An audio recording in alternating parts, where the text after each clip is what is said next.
Esse podcast faz parte da Rádio Quere Quere, uma rede para quem gosta de antropologia.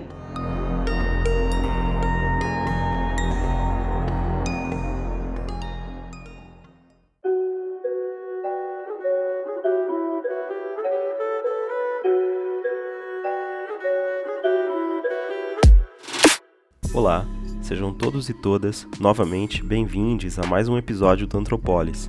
Eu sou Guilherme Aderaldo, anfitrião desse programa, no qual conversamos com o antropólogo português Paulo Raposo, que é doutor em antropologia pelo Instituto Universitário de Lisboa e também é docente no mesmo departamento.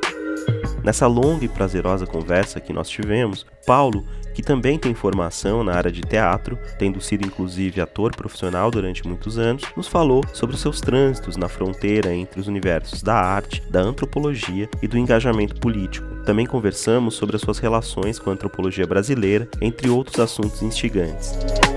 Me acompanham no episódio a professora Cláudia Turra e o professor Rafael Noleto. A edição ficou a cargo do colega Eric Barreto, com a minha participação, e as artes e vinhetas foram feitas por Gabriela Lamas e Ediane Oliveira.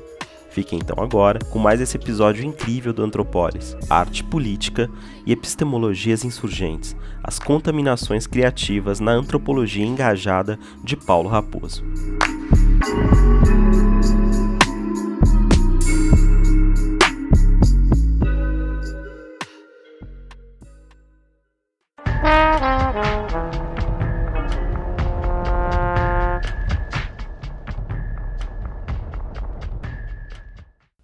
Olá, sou Guilherme Aderaldo e dou boas-vindas a mais um episódio do Antropolis, que hoje recebe o professor Paulo Raposo, diretamente lá de Lisboa, e comigo nessa transmissão participam a professora Cláudia Turra. Tudo bem, Cláudia? Boa tarde, colegas. Paulo, seja muito bem-vindo.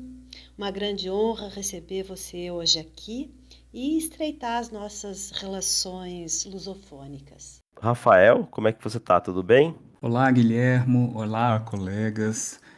Queria desejar boas-vindas ao Paulo e dizer que eu estou muito feliz de fazer parte desse episódio do Antropolis, que vai ser uma conversa super interessante e o Paulo é uma referência para todos nós, então acho que vai ser bem legal.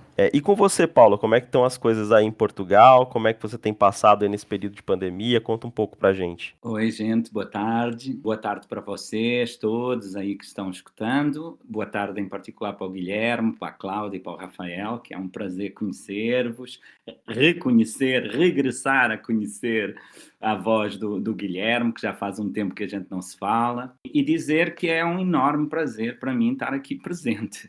Eu tenho aprendido muito, na verdade, escutando os vossos episódios, vários que fui ouvindo ao longo deste tempo. Aqui em Lisboa, em Portugal, enfim, estamos vivendo o problema que todo mundo está vivendo, não é? Esta dimensão global da pandemia, digamos, não foi um tempo feliz. Estes últimos 2 anos não foram efetivamente um tempo feliz, mas eu acho que o futuro não pertence a Deus, como se costuma dizer, pertence a nós, não é? Então vamos ter que trabalhar para ter um futuro diferente. Então, para começar, né, para entrar de vez a nossa conversa de hoje, né, eu vou começar te pedindo, Paulo, para falar de uma maneira mais panorâmica, né, sobre o teu percurso de formação e de pesquisa, né? Eu queria te pedir para você contar para a gente um pouquinho dessa tua trajetória, né, dessa trajetória que te levou na direção da antropologia, né, que levou o Paulo citadino na direção da antropologia, né, e mais especificamente a esse campo, né, que envolve a relação, a reflexão sobre a articulação entre arte e política. Vamos recuar assim quase, enfim, muitos anos, não é? Eu tenho neste momento 57 anos de idade e a minha chegada na antropologia se deu lá pelos meus 20, não é? Então tenho aqui 30 anos para trás, não é? É muito ano. Mas tenho alguns episódios curiosos que eu gostava de lançar. Então, eu, na verdade, quando decidi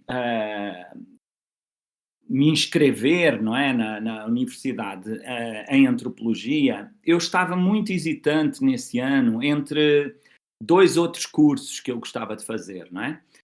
Um deles era educador de infância, de crianças. Eu tinha uma enorme, um enorme desejo, tinha uma relação, digamos, muito continuada com crianças, com meninos. Eu gostava, tinha esse imaginário. E na altura eu também tinha uma namorada que estava partilhando comigo esse percurso. Ela foi, de facto, tornou-se educadora de infância, seguiu esse percurso académico, e eu e ela tínhamos esta ideia estranha de fazer uma escola, de construir uma escola que pudesse ser potenciadora de jovens, enfim, diferentes, jovens que pensassem a aprendizagem não sobre o ponto de vista da escolarização formal, mas sobre um ponto de vista da aprendizagem comum, não é?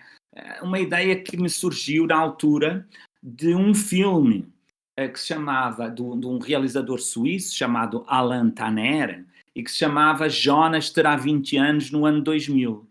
É um filme em que justamente se trabalha uma comunidade de pessoas que se juntam e começam a criar uma escola para os seus filhos, para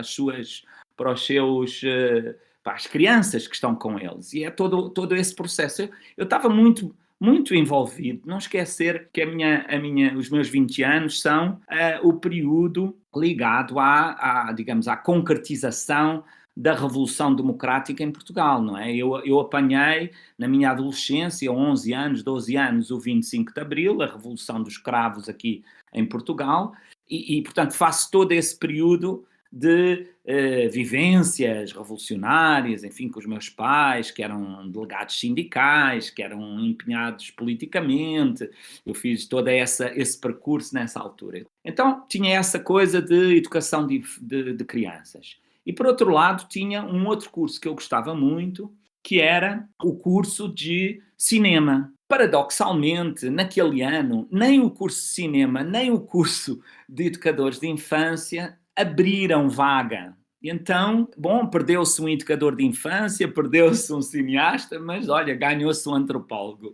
Portanto, havia aqui uma ligação entre, por um lado, esta dimensão da escola como, de alguma forma, um processo de transformação social, o cinema como uma linguagem artística, mas, na verdade, acabei por me situar na antropologia. E a escolha não era uma terceira escolha, eram 3 dúvidas. Eu escolhi antropologia, entrei lá por, já não sei, 84, uma coisa assim, e o curso que eu fiz estava começando aqui em Portugal.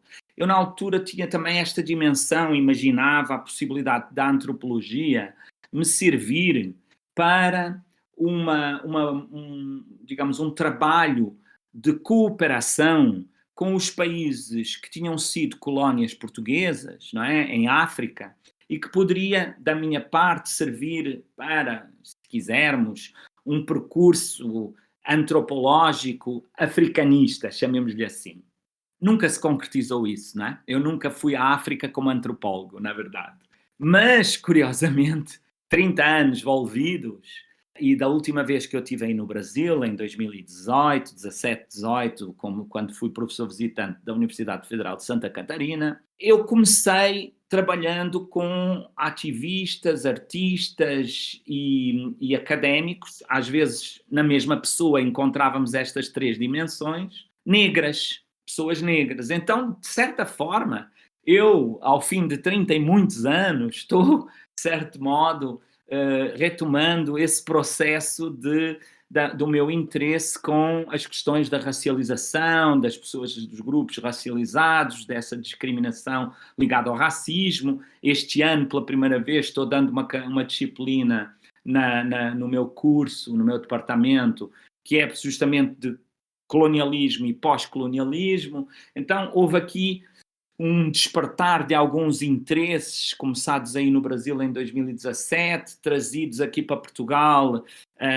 nos anos seguintes, mas que também decorrem de um movimento intenso que o movimento negro em Portugal, movimentos sociais vários associados a pessoas negras em Portugal, têm assumido nos últimos tempos. Então, esse tem sido, se quisermos, estou começando um bocadinho do lado de trás, mas trazendo também aqui para a frente, esse tem sido os últimos trabalhos, as últimas pesquisas que eu tenho feito, têm sido neste contexto de situações de pessoas racializadas, de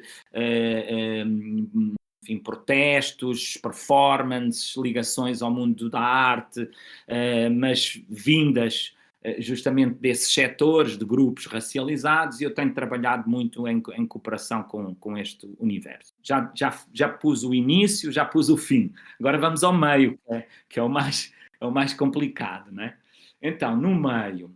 Bom, eu ali na década de 90, depois de ter concluído o meu curso, eu fui convidado por um professor, Raul Iturra, ele ainda é vivo, um professor chileno, e portanto eu aprendi com este professor, tive a primeira imersão em trabalho de terreno, em trabalho de campo, nesses primeiros anos da década de 90, curiosamente, não naquela figurinha habitual do antropólogo solitário, mas na figura de uma equipe de trabalho de antropólogos. Eu comecei a antropologia trabalhando em colaboração, em equipe. E isso não foi de menor importância na minha vida, digamos, pessoal ao longo destes anos, porque eu ganhei ali, se quisermos, com os meus colegas Felipe Reis, que também esteve comigo no Brasil e continua sendo meu colega do Departamento de Antropologia no ISCTE, e o meu colega Nuno Porto, que entretanto foi para Coimbra, onde ele era, enfim, era natural de Coimbra. Então, estes três jovens, Nuno Porto, Paulo Raposo e Felipe Reis, foram literalmente largados, né? numa aldeia. Bom, aqui em Portugal a aldeia não é o mesmo significado do Brasil, é uma pequena vila, uma pequena população. Foram largados nessa aldeia para fazer um trabalho de campo que, no meu caso e dos meus colegas, durou 1 ano e 8 meses. Foi um imenso, muito malinowskiano, não é? Aquela coisa do aterrou, ficou, foi ficando, enfim. E foi uma experiência absolutamente vital para mim, porque foi uma experiência de colaboração, uma experiência de diálogos, uma experiência de intercâmbio, mas também uma experiência de solidariedade, não é? Em todos os aspectos, na dificuldade, na doença, enfim, nas limitações, na brincadeira. Éramos jovens de 20 e poucos anos, portanto... reparem, eu tirei a minha licença de conduzir lá em trabalho de campo, nós fomos aprender música, eu tocava saxofone, os meus colegas piano e guitarra, enfim, fizemos assim um trabalho de campo que tinha várias dimensões, não é? Não apenas o estar na comunidade, naquele grupo, mas que era um grupo rural, português, mas também... o nosso lazer, os nossos espaços de domésticos, digamos, eram, fora do trabalho, eram preenchidos em coletivo, não é? Então, isso deu-me aí uma energia muito grande para perceber uma coisa muito simples. É que trabalhar em grupo e trabalhar em ciência ou trabalhar em investigação tem enormes vantagens se ela for feita efetivamente em grupo. Essa ideia da experiência solitária, do herói romântico, não é? Do cara que vai enfrentar o mundo, enfim, é interessante, mas é isso mesmo, é uma experiência que pode ser muito aterradora, pode ser até muito pouco profícua, como pode também ser muito interessante e muito estimulante e muito desafiante. Mas a ideia do grupo, num período inicial da aprendizagem, da minha profissão como antropólogo, eu acho que foi muito relevante. Não só para aprender em conjunto, mas sobretudo para perceber que trabalhar em conjunto, colaborar, é um processo muito distinto daquele processo que, afinal, a academia constrói, que é o processo de competição, que é o processo de enfim, de uma certa surdez do diálogo que fica apenas confinado à discussão de textos, à discussão de artigos, à discussão nas conferências e nas mesas redondas, mas que sumariamente tem na base, digamos, essa competição por um lugar, por um destaque, por uma primazia, por uma pontuação melhor, etc., como nós sabemos que as academias, sobretudo a partir dessas décadas, de 90, se tornaram em todo o mundo, não é? Essa ideia das bibliometrias, da publicação, da produtividade, enfim, esse efeito que o neoliberalismo foi trazendo ao longo dessas décadas, não é? E aí eu trabalhei, por exemplo, com crianças também. Nós fizemos workshops com os miúdos, seminários, não é? Ateliês de tempos livres com as crianças da aldeia, que hoje são adultos. E nesses ateliês nós conseguimos, por exemplo, conhecer a aldeia, a comunidade, a partir da lente do olhar das crianças. Isso foi absolutamente... E elas próprias também conhecerem os seus pares, os seus vizinhos, os seus tios, os pais dos amigos, etc., através da lente dessa discussão que a gente proporcionava ali. Nós dávamos passeios, andávamos pela aldeia, fizemos um mapa imaginado, um mapa enorme no chão, passámos semanas a desenhar casas, a casa do não sei quem, e aí deu para perceber, digamos, aquilo que era informação, que era o cenário, não é? da própria comunidade que nós estávamos estudando, através de um olhar de pessoas que geralmente não são consideradas terem a palavra, não é? Como são as crianças. E, sobretudo, no contexto rural português, isso era ainda mais evidente, não é? Contexto religioso, muito católico, com analfabetismos altos, taxas de analfabetismos altos. O objetivo desse estudo era, sobretudo, perceber os processos de transformação que estavam ocorrendo no mundo rural português, num período em que Portugal estava praticamente, já tinha acabado de entrar para a Comunidade Económica Europeia, chamava-se na altura assim, CEE, hoje chama-se Comunidade Europeia, mas essa comunidade estava a produzir transformações brutais no mundo rural, não é? Então, o objetivo, no fundo, que nós tínhamos ali era perceber como é que o mundo rural português estava a sofrer um processo de transformação. Na verdade, o conceito era o conceito de transição. Um conceito que um antropólogo francês, um marxista, Maurice Godelier, tinha lançado precisamente para um grupo de trabalho que se chamava Grupo de Trabalho da Transição, onde o meu orientador, o professor Raul Iturra, estava incluído e onde nós, os três, passámos também a estar incluídos. Este foi o meu primeiro trabalho de campo, assim mais demorado, resultou em livros, enfim, em artigos, por aí fora. Na verdade, eu na altura estava trabalhando essencialmente sobre as questões do corpo e de como as tecnologias se articulavam também com o corpo. E isso levou-me ali a uma componente também ligada ao ritual, às práticas religiosas, aos cuidados do corpo. Bom, onde é que isso me leva? E por que razão estou falando nisso? Eu fiz formação de ator. Eu trabalhei no teatro, tinha um enorme prazer de representar, enfim, de estar envolvido em processos criativos, e durante uns tempos pertencia a um grupo, trabalhei no Teatro da Comuna em Lisboa, que era um grupo de teatro independente, o que chamamos assim, não é? Era um grupo alternativo, mas era um grupo que tinha uma ligação muito próxima ao Peter Brook, que é ainda um encenador e um importante dramaturgo inglês, mas que trabalhou muito tempo em Paris e que trabalhou muito com antropólogos, curiosamente, nomeadamente o Colin Turnbull, enfim, outras pessoas.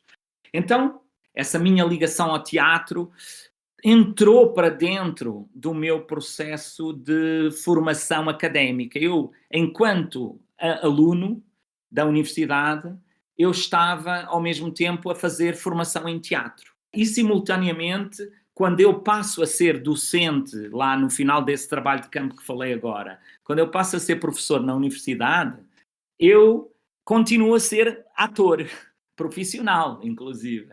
Então tinha alunos que me viam de dia na universidade e à noite no teatro, não é? Tinha assim essas coisas meio estranhas, meio exóticas. Fiquei na antropologia como professor, mas de certa forma esse interesse pelas questões do corpo, pelas práticas performativas, ficou instalado em mim. E é isso que, no fundo, justifica que eu, na minha primeira pesquisa, quisesse trabalhar o corpo, que depois, mais tarde, em pesquisas subsequentes, eu começo a trabalhar, no doutorado, começo a trabalhar com performances culturais, 2 carnavais, um carnaval urbano numa cidade aqui em Torres, próximo de Lisboa, e um carnaval rural, os Caretos de Pudense, que são hoje, aliás, património universal, é um dos exemplos aqui em Portugal, e duas tradições teatrais populares. Um estojo de bonecos, o que vocês chamam marionetes, não é? Mamulengos, mas neste caso são marionetes de pegar por cima de varão, não sei como é que se diz isso no Brasil. Esse estojo é os bonecos de Santa Leix, famoso, que tinha sofrido um processo de transformação do popular para um grupo profissional, na cidade de Évora, e eu estudei esse processo de transformação, e finalmente um grupo de teatro popular que se realizava no Minho, numa outra pequena comunidade no norte de Portugal, que é o Alto da Floripes, que tinha a ver com um combate entre cristãos e mouros, enfim, e era uma prática performativa já com um lastro de tempo razoável. Então, essa foi, obviamente, o meu objeto de trabalho, tudo dimensões performativas, não é? Eu procurava, de alguma forma, apaziguar o meu lado teatral e artístico com essas pesquisas. Bom, mas isso não me chegou, chego agora ao terceiro e último momento, não é? Quando eu vou para o Brasil em 2009, pela primeira vez, enfim, a minha ligação com o Brasil já era muito antiga, inclusivamente na banca, o principal arguente da minha banca foi a professora Esther Jean Langdon, ali de Floripa. A minha ida, a primeira vez para o Brasil, veio a convite dela. Ela me convidou para eu dar umas aulas de antropologia e performance com ela na Universidade Federal de Santa Catarina. Bom, aquilo, de repente, soou para mim uma campainha. Eu disse, não, cara, eu tenho que seguir por aqui. Quer dizer, não faz sentido eu estar a fingir que a dimensão artística não é uma dimensão que me diz respeito. Eu digo isto porquê? Porque, na verdade, durante muitos anos eu não tive grande interlocução em Portugal. Ou falava com artistas, ou no campo das ciências sociais havia muito pouca gente ligada à questão das artes. Era um tema relativamente irrelevante, não muito presente na academia, não é? E até às vezes subestimado a ponto de se dizer, bom, isso é circo, não é? Depreciativamente, não é? Isso não é bem ciência, isso é circo. Bom, aí no Brasil eu senti uma interlocução, eu senti que isso era possível, até porque o Brasil tem um enorme potencial na cultura popular de expressões performativas, não é? E isso deu aos estudos, chamemos assim, de folclore e de cultura popular, uma dimensão muito forte, muito presente. Aqui em Portugal nem tanto, não é? Isso era um dossiê obscuro, não é? Era um dossiê pouco, era mais as tecnologias, a questão económica, os camponeses, enfim, ou a antropologia urbana, e pouco essa dimensão das práticas performativas. Bom, quando eu volto para Portugal, sucede, final de 2009, 2010, sucede que Portugal vai ser resgatado pela Troika, esse instrumento do poder global europeu, que é constituído pelo Fundo Monetário Internacional, que é uma instituição que vocês conhecem bem aí no Brasil, pelas piores razões, e a União Europeia, a Comissão Europeia, que é uma estrutura não eleita europeia, formada pelos representantes dos governos de cada país, e ainda o Banco Central Europeu. Então, Portugal sofre um resgate por causa da crise de 2009, que todos nós conhecemos, a crise financeira, não é? Do imobiliário nos Estados Unidos, que vem afetar a Europa um pouco mais tarde e que, no caso português, em 2011, torna um caos geral em Portugal, uma bancarrota, enfim, e, de algum modo, a solução encontrada na altura pelo governo socialista, diga-se de passagem, foi chamar a Troika para intervir em Portugal. Quando eu chego a Portugal do Brasil, deparo-me com essa situação. E deparo-me com uma situação de precarização das relações laborais, dos direitos cívicos, enfim. Nós estávamos submetidos a um jugo institucional externo, não é? Exterior, vindo dessas organizações que diziam como é que os salários deviam ser, quantas pessoas deviam estar, muitos despedimentos, enfim, toda uma regulação no sentido de salvar, eu ponho aqui aspas, não é? De salvar o país, mas na verdade salvar uma parte do país, nomeadamente o país financeiro, não é? Salvou-se as empresas mais potentes, salvaram-se as grandes corporações, salvaram-se os bancos, mas muitas pessoas não se salvaram, as taxas de suicídio dispararam, o desemprego disparou, a imigração disparou, não é? E eu vi-me confrontado com uma coisa que vinha desde a minha juventude, com a Revolução de Abril, mas que tinha sido interrompida ali com o período universitário, que era o meu lado ativista, o meu lado político, participativo. Eu nunca tive nenhum partido político, nunca me filiei em nenhum partido político. Sou independente desde que nasci, não é? E gosto de ser independente, digamos. Considero-me uma pessoa verdadeiramente independente a esse nível. Não significa que não seja uma pessoa que participe em movimentos, em organizações, que vota, etc. Não é? Não tem nada a ver com isso. Agora, eu não sou militante de um partido. Nunca encontrei ali o meu lugar, não é? Encontrei noutros lugares, em pequenos movimentos, em associações, em assembleias. E foi isso que sucedeu nessa altura. Eu senti que estava na altura de deixar de ser o Paulo Raposo académico, universitário, com ligações à arte, enfim, que gosta de performance, gosta dessas coisas, mas se quisermos, arte contemporânea mais radical e tal, mas passar a ser uma pessoa engajada, uma pessoa que não apenas é isso, mas tem que se engajar, tem que procurar, de algum modo, compromissos com os seus concidadãos, não é?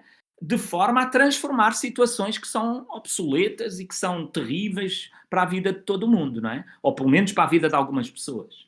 E aí eu passei a fazer parte de associações, de assembleias, fui para a rua, ia dar aulas e depois ia para as assembleias na rua, não é? Os Occupy da época, não é? Fiz parte desses movimentos, pertencia a um movimento importante que se chamou o Que Se Lixa Troika e que conseguiu, de algum modo, entre outras coisas, demitir ministros. Portugal saiu à rua para dizer não à austeridade e pedir a demissão do governo. As manifestações em mais de 40 cidades portuguesas e no estrangeiro foram convocadas pelo movimento Que Se Lixa Troika e coincidem com a presença da delegação da Troika em Lisboa para fazer a 7ª avaliação das medidas adotadas pelo Executivo. Este governo não tem legitimidade política, não tem legitimidade moral, não tem legitimidade ética para continuar a governar, porque não há nenhuma visita de qualquer ministro que não seja correspondida com protestos e com a exigência de demissão deste governo. Portanto, este governo tornou-se o problema que impede a solução. Tenho muita honra ter pertencido a esse movimento com um grupo de companheiros e companheiras e reduzido, aliás, um grupo bastante reduzido, mas que conseguiu enfim, dinamizar essa movimentação. Então aí nasceu, digamos, nesses últimos anos, esta outra vertente, esta necessidade de combinar já não apenas a antropologia, já não apenas as práticas artísticas, mas também um engajamento político. E tem sido esse o meu perfil, espero continuar a sê-lo. Não foi muito sumário, não é? Mas foi o melhor que eu pude para dar assim uma panorâmica do meu percurso. Muito interessante, Paulo. Eu gostaria de te ouvir falar um pouco mais a respeito dessa relação entre antropologia, educação e teatro. No contexto brasileiro, por exemplo, a gente tem referências centrais na educação, como Paulo Freire e Augusto Boal no Teatro do Oprimido. São autores que buscam estabelecer uma ponte com a alteridade. Enquanto que a antropologia ela tem a tendência a reforçar a alteridade e, nesse sentido, às vezes até exacerba a diferença. Você pode nos falar um pouco dessa interação entre as áreas? Olá, Paulo. Eu gostaria de te fazer uma pergunta que é complementar a essa pergunta que a Cláudia acabou de fazer, porque eu estava lendo o seu artigo Festa e Performance no Espaço Público, que é um artigo que você publicou aqui no Brasil, na revista Ilha de Antropologia da Federal de Santa Catarina.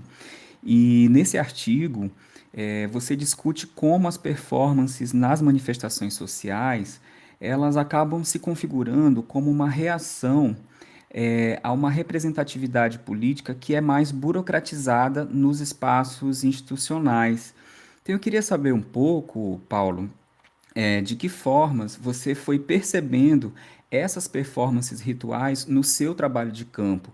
Como é que isso foi te chamando a atenção para essa articulação entre a participação popular no campo político e o uso de formas artísticas, formas expressivas, para expressar um debate que é colocado no espaço público? Eu queria saber um pouco mais sobre isso, se isso surgiu a partir desse teu diálogo com o teatro, no momento em que você conciliava suas atividades como antropólogo e como ator, ou se isso surgiu depois, quando você optou por ficar exclusivamente no campo da antropologia, pesquisando essas temáticas, enfim, gostaria que você aprofundasse um pouco dessa tua relação entre antropologia e teatro, pensando em como que você percebeu isso no seu trabalho de campo como antropólogo, né? Essa articulação entre formas expressivas e participação popular no debate público. Eu talvez até comece, se vocês não se importarem, eu começaria talvez aqui pela do Rafael, que é mais objetiva para mim na resposta e me leva eventualmente à questão que a Cláudia estava sugerindo. Então, há um episódio engraçado há muitos anos, quando eu acabei a minha tese de mestrado, um colega meu, Miguel Valdealmeida, me disse o seguinte: é um colega que também tem muita colaboração aí com o Brasil, trabalha nas questões de género, de masculinidade, enfim, foi também deputado, enfim, tem um percurso de engajamento importante e é uma pessoa que eu muito estimo e meu amigo, muito meu amigo, não é? O Miguel me disse assim: cara, tu tens essa coisa das performances, do teatro e tal, porque é que tu não vais estudar os grupos de teatro que há aí em Portugal? Não é? Esse universo artístico, performativo do país. E eu, na altura, fiquei bem aflito, porque eu conhecia esse universo. Então, de certa forma, aqui respondendo um bocadinho também à Cláudia, eu senti ali uma proximidade excessiva, não é? Quase uma promiscuidade, um enviesamento do meu olhar, não é? Que me podia limitar na percepção desses universos. Então eu não fui estudar o teatro da comuna, não fui estudar o teatro independente em Portugal, as versões do teatro do oprimido que tínhamos aqui, ou dos movimentos mais freirianos, ou mais brechtianos, enfim, havia toda uma riqueza teatral no país a nascer, os grupos que iam mais lançando-se na performance art, os grupos que estavam ligando com o teatro-dança, enfim. Isto podia ser um campo de desenvolvimento da minha pesquisa, mas eu tive algum receio na altura, confesso que fiquei bem hoje pensando nisso, digo, puxa, porque é que eu não fui mesmo, né? E não sei, houve qualquer coisa que não me ligou, não me puxou para lá. E então eu segui o caminho das performances culturais, não é? Um caminho mais da análise de como certas relações entre práticas expressivas da cultura se apresentam sob a forma de danças ou de teatros ou de carnavais, enfim. Foi por aí que eu caminhei. Mas, claro, quando eu cheguei do Brasil, em 2009, como eu dizia há pouco, e eu comecei me envolvendo nesses processos de protesto público, em espaço público, eu me comecei engajando em grupos, eu comecei percebendo que havia uma dinâmica que eu talvez não tivesse olhado antes, com o olhar antropológico, digamos assim, com o olhar de investigador, para essa dimensão. Eu comecei percebendo que havia uma série de novas formas de produzir política, sobretudo aquelas que eram levadas para o espaço público, que estavam claramente em dissonância, ou pelo menos estavam em ruptura, em fratura lenta ou acelerada, com os processos de construção política dos sujeitos políticos do passado, não é? Então eu comecei percebendo, comecei-me a interessar por movimentos sociais, o que era que raio é isto, estes movimentos sociais. Apareceu um conceito, aliás, de uma autora brasileira, mas também de outros colegas, um grandíssimo antropólogo falecido recentemente, o Jeff Juris, que era um antropólogo americano que trabalhou muito sobre isto, sobre performances políticas, sobre o acting, não é? Essa função da representação no espaço público em dinâmicas políticas. Então eu comecei a perceber com esses autores que havia um conceito que estava aí a pular, que era o dos New Social Movements, que no Brasil virou novíssimos movimentos sociais e que aqui virou também em Portugal com essa designação. E hoje este conceito é mais ou menos, generalizado, não é? O seu uso. Quem eram esses novíssimos movimentos sociais? Eram movimentos que estavam muito ligados a protestos que tinham uma dimensão, vamos chamar assim, inorgânica, melhor dizendo, inorgânica, isto é, eles não saíam de organizações estruturadas, eles saíam de movimentos espontâneos. Eu não gosto dessa palavra porque não há movimento espontâneo, todo ele tem uma história, não é? Tem um fluxo, mas de movimentos menos organizados do espaço, da esfera pública, não é? Não eram partidos, não eram movimentos sociais reconhecidos e tal, e por outro lado tinham formas de comunicação que usavam aquilo que eram as tecnologias de comunicação do presente, não é? Que eram as tecnologias digitais, que eram as comunicações no mundo da emergente internet, dos meios de comunicação independentes na internet, por exemplo, o India Media, que é uma estrutura, uma plataforma de comunicação no mundo ativista que permite fazer coisas tão simples como publicar notícias sem haver uma edição, e, portanto, qualquer pessoa no mundo pode enviar para o seu canal India Media, geralmente são nacionais, mas depois têm processos de transfusão, não é? De contaminação internacional. Mas essa possibilidade de um jornalismo popular, de um jornalismo de base, de um jornalismo não necessariamente controlado pelos meios de comunicação oficiais, nasceu precisamente ali em Génova, no grande evento de protesto contra o G9 na altura, em Itália, o grupo dos 9 países mais ricos que se reuniam, e houve um protesto que já vinha decorrendo da famosa manifestação de 99 em Seattle, onde, enfim, um conjunto de manifestantes vindos de todo o mundo se reuniram para protestar contra a Organização do Comércio e interromper pela primeira vez o fluxo da globalização económica, propondo uma alter-globalização, não é? Uma outra globalização. Mas ali ainda não estava embrionário estes canais de comunicação. Começou-se a perceber que era necessário criar canais de comunicação novos. Há aqui uma diferença entre teatralidade e performance. E os estudos da performance, do Schechner, enfim, de muitos, da Diana Taylor, por aí fora, trabalharam essa distinção.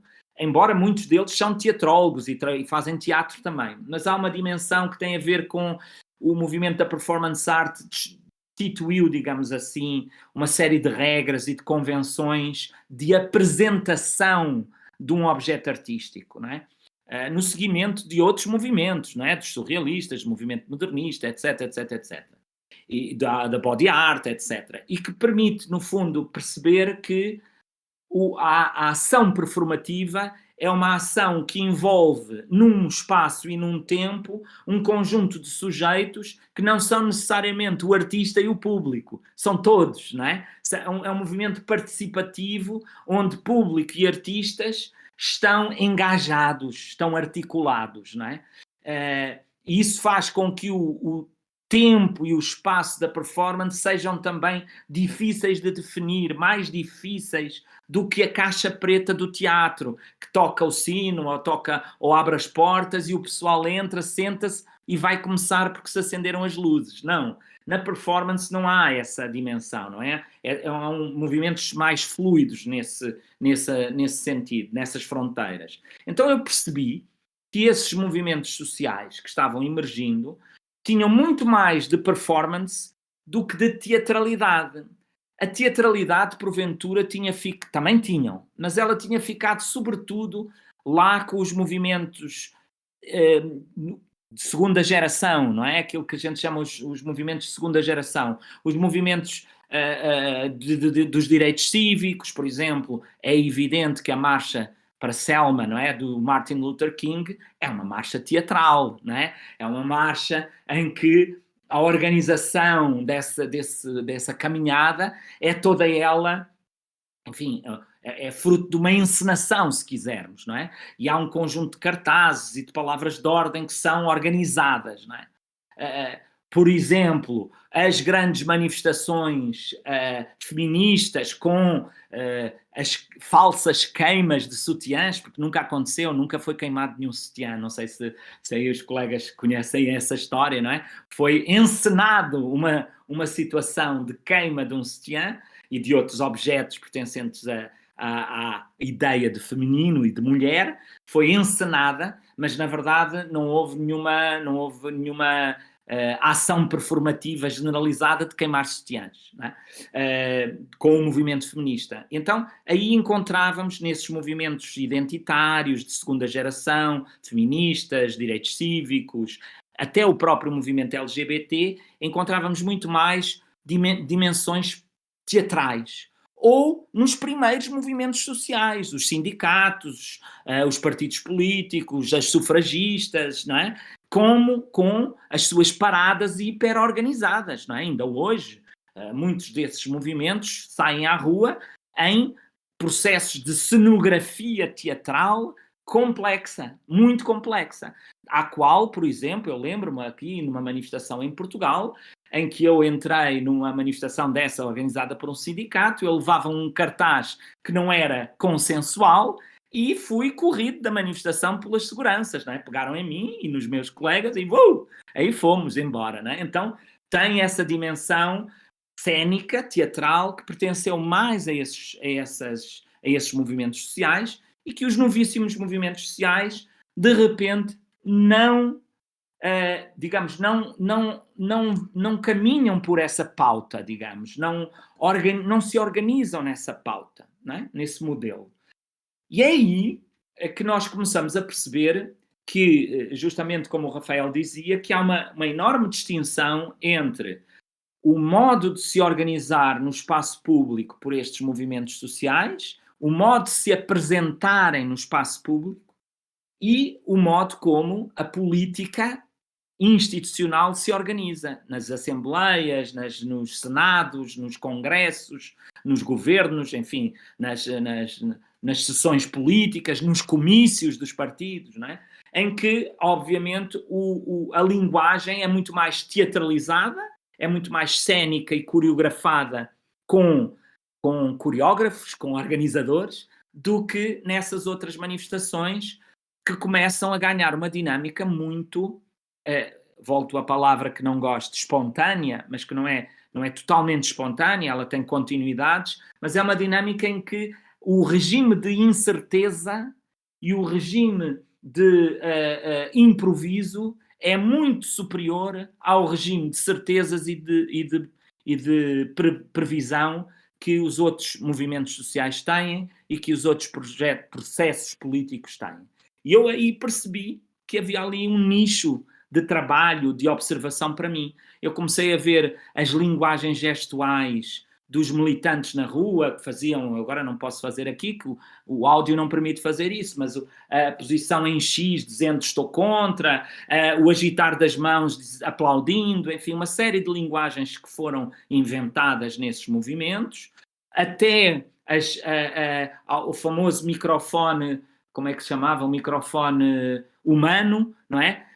Um grupo, como não havia grandes organizações promovendo estas iniciativas, as pessoas não tinham aparelhagens, não é? Para microfones para amplificar as suas vozes. Então, no caso do Occupy Wall Street, enfim, noutros Occupies nos Estados Unidos, mas também aqui em Portugal e na Europa, fazia-se uma espécie de eco.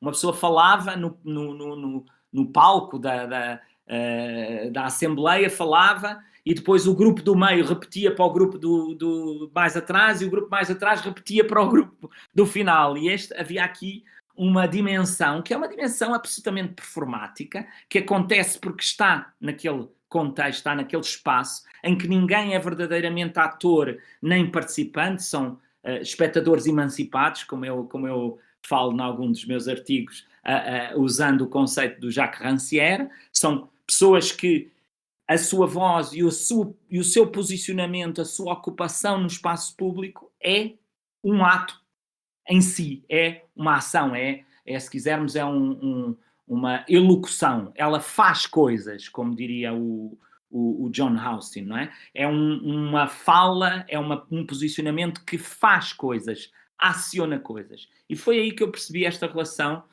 Rafael, e comecei a observar e comecei a estar. Mas há aqui um dado muito curioso, e isto leva-me aqui à segunda questão, mais rapidamente.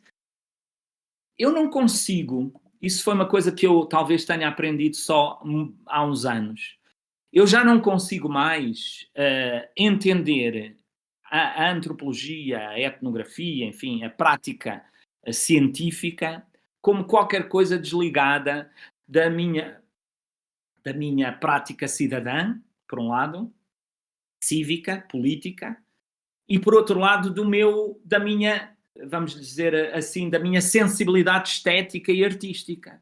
Eu não consigo diferenciar-me. Eu não sou o Paulo antropólogo, o Paulo artista e o Paulo ativista. Eu sou as três coisas e elas contaminam-se permanentemente uma à outra. Então, eu acho que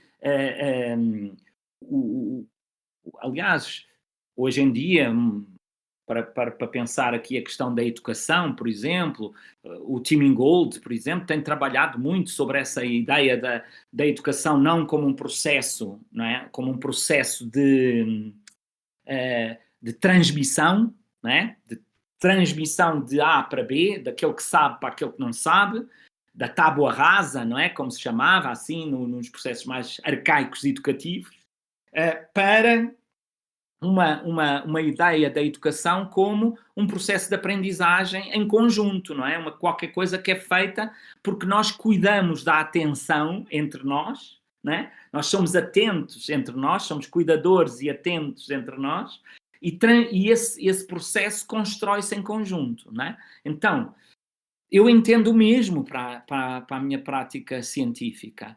Eu acho que não existe uma distinção, essa tal coisa do antropólogo na busca, nessa procura da diferença. Eu entendi o argumento, Cláudia, eu percebi perfeitamente, e está correto a sua equação, não é? Mas eu não partilho essa equação. Eu não partilho dessa equação de pensar que a etnografia e os antropólogos trabalham na distância e na diferença. não é? E que, de certa forma, estas práticas artísticas trabalham na proximidade e no afeto.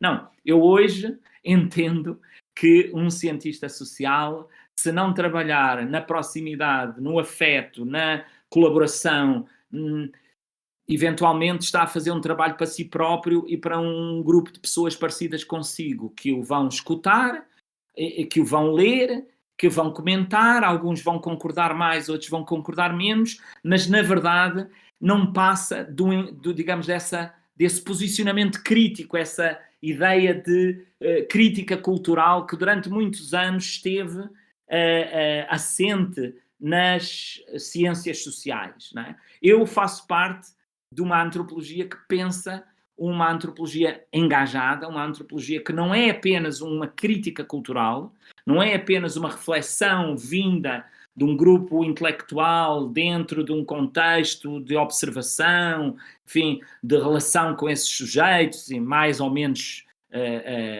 empática, não é? Mas sim de uma dimensão de, digamos, de uma necessidade de compromisso, não é? Eu pretendo, efetivamente, com aquilo que faço em ciência, transformar, mudar, agir sobre o mundo. Eu não pretendo, tal como o artista pretende agir sobre o mundo, tal como o ativista pretende agir sobre o mundo, não é? Tal como todos nós pretendemos, na nossa vida cotidiana, pretendemos agir sobre o mundo. De outro modo, estávamos mortos, não é? Estávamos parados, não é? Eu pretendo esse movimento, é isso que eu entendo. Eu acho que a antropologia hoje em dia, tem certamente que se tornar algo em movimento, não é? E por isso, esses cruzamentos, enfim, você falava aqui do teatro do oprimido, do Paulo Freire, dessa relação que os processos no teatro, não é?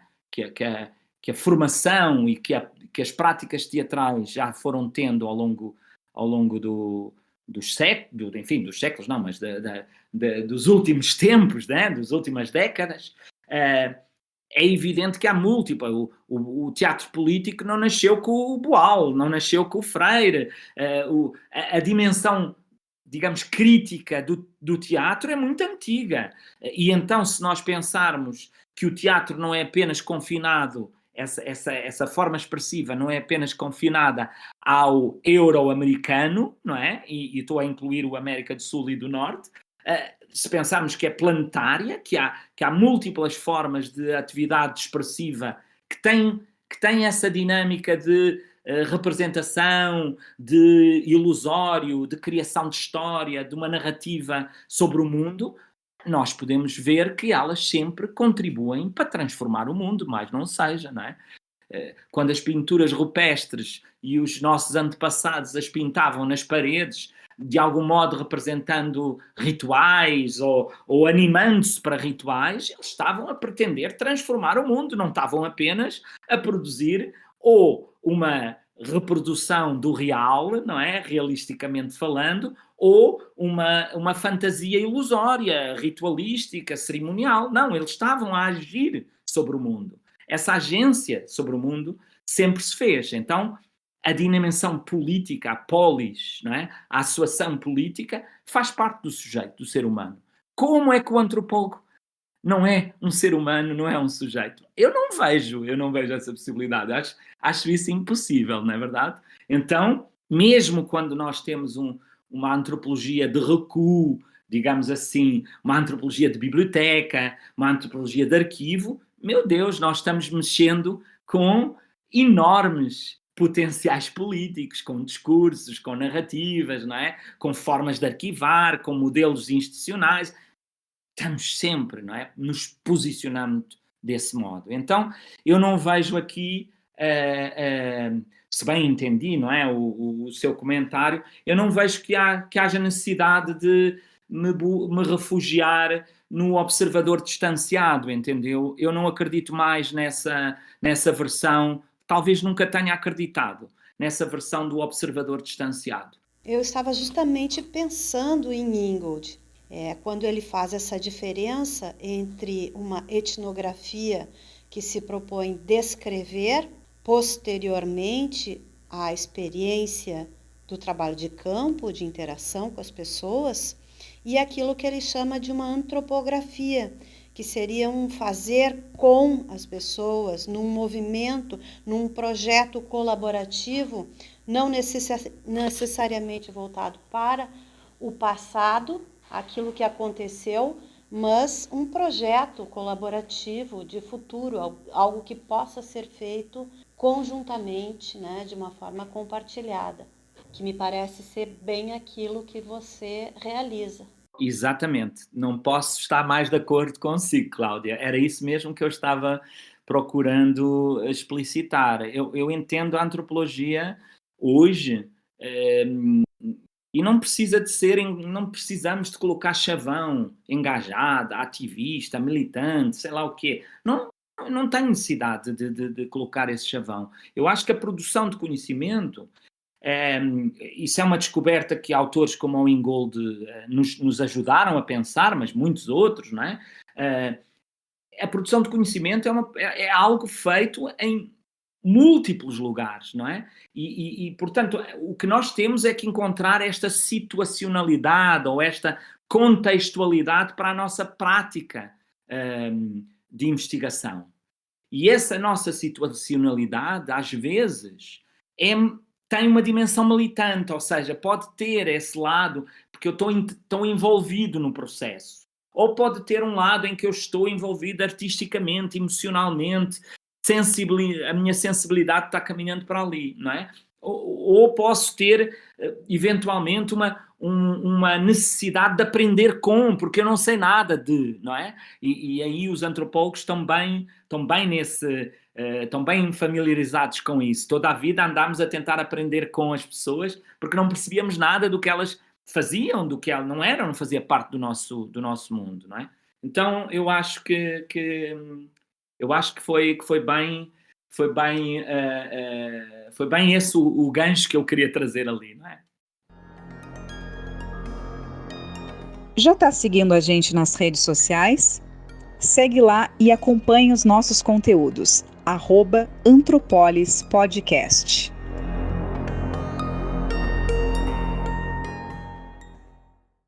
Bom, Paulo, então assim, eu tenho uma super admiração pelo seu trabalho, né? Acho que é um trabalho que é transgressor, né? Que ele atua nas fronteiras, né?